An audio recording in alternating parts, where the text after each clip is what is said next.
Now, the impact of growing global tensions now reaching U.S. airlines. American Airlines and United both suspending some international routes as a precaution, they say.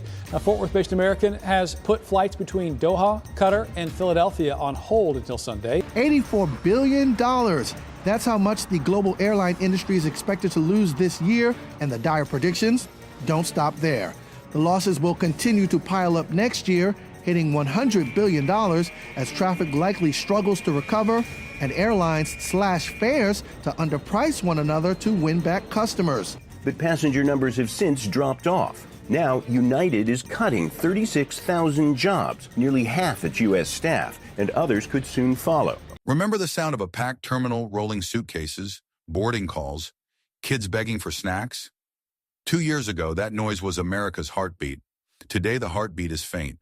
Gates stand dark, jet bridges are locked, and you can hear an echo where crowds once shuffled. What happened? A tariff war meant to flex U.S. muscle just sucker-punched its own aviation lifeline, and the fallout is spiraling far beyond the runway lights. Stick around, because the next 6 minutes reveal why empty skies signal more than a travel hiccup. They warn of an economic power outage in real time. First, the raw numbers. Airlines worldwide are on track to bleed $84 billion this year and a projected $100 billion next. United is firing 36,000 staff, nearly half its stateside workforce. Delta has slashed forecasts. Foreign carriers Play, Air Canada, Lufthansa, Air France have ghosted America, slipping away without press releases, without apologies, without return tickets. Their verdict is silent but brutal. Flying here no longer adds up. Why? Tariffs. Since 2025, Canada and Mexico pay a 25% levy to land in the U.S. And China coughs up 20. Almost everyone else faces 10.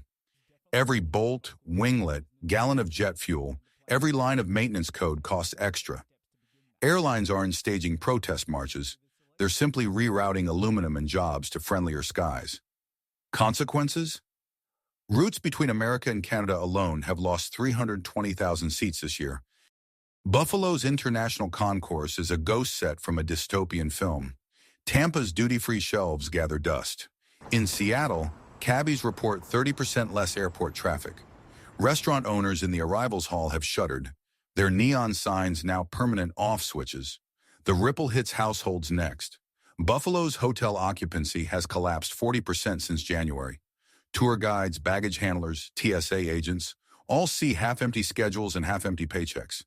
Las Vegas buffets, Orlando theme parks, San Diego convention centers, all once allergic to downtime now run flash discounts just to survive. When flights vanish, tourists vanish, and the money that lubricates local economies vanishes with them. But domestic travel will save us? Some argue. Not quite. Domestic seats are discount-driven and seasonal. They don't unload the high-spending passengers who rent cars for 2 weeks, swipe cards on luxury outlets, and tip big at steakhouses. Even U.S. carriers can't balance books if international premium cabins sit empty.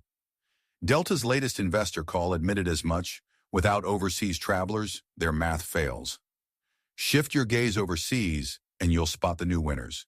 Jakarta, Nairobi, Sao Paulo cities, once peripheral, are turning into mega hubs.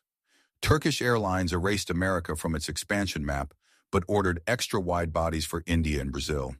Qatar and Emirates are adding 50-plus flights a week to Asia and Africa, 0 new ones to the United States.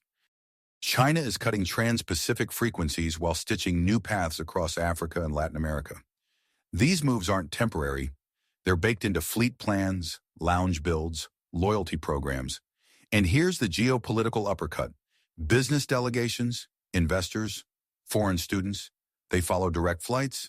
Lose air links and you lose conventions, research partnerships, museum exhibits, even movie premieres. Soft power erodes quietly, one canceled connection at a time. While Kansas City pleads for a Frankfurt link, Frankfurt is busy bonding with Mumbai. The pain is sharper for mid-sized towns. Stewart International in New York's Hudson Valley lost its last overseas service. Customs halls stand dark, escalators switched off to save electricity. Hundreds of workers were sent packing. No severance, no transfer, no media spotlight. When a giant hub stumbles, someone else absorbs the traffic. When a small gateway loses its only long haul, the lights may never flicker back on. Meanwhile, freight shifts too. Jet bellies that once moved high-value electronics and pharmaceuticals on passenger routes now head to Durban or Dubai. With fewer wide bodies touching American soil, supply chains grow pricier and slower. Factories feel it in lead times, hospitals feel it in medicine costs. All of this stems from a policy meant to reignite American industry. Ironically, by inflating the cost to do business here, Washington has steered growth abroad. Each abandoned gate at O'Hare or Miami effectively sponsors a new one in Kuala Lumpur or Cape Town. And once airlines sink capital into new geographies, maintenance bases, catering kitchens, staff training centers, they don't pivot back at the drop of a tariff. Is the situation hopeless? No, but the window is closing. Roll back blanket tariffs that boomerang on allies more than adversaries. Streamline visas so tourists don't feel interrogated before their vacation even begins. Launch joint marketing with foreign carriers and fast-track U.S. airport upgrades so returning airlines see modern runways, not red tape. Move fast and America can still re-anchor the global map. Wait, and the center of gravity drifts permanently east and south. Because here's the bottom line. Skies reflect status. Fewer contrails overhead equal fewer dollars, fewer ideas, fewer friends on the ground.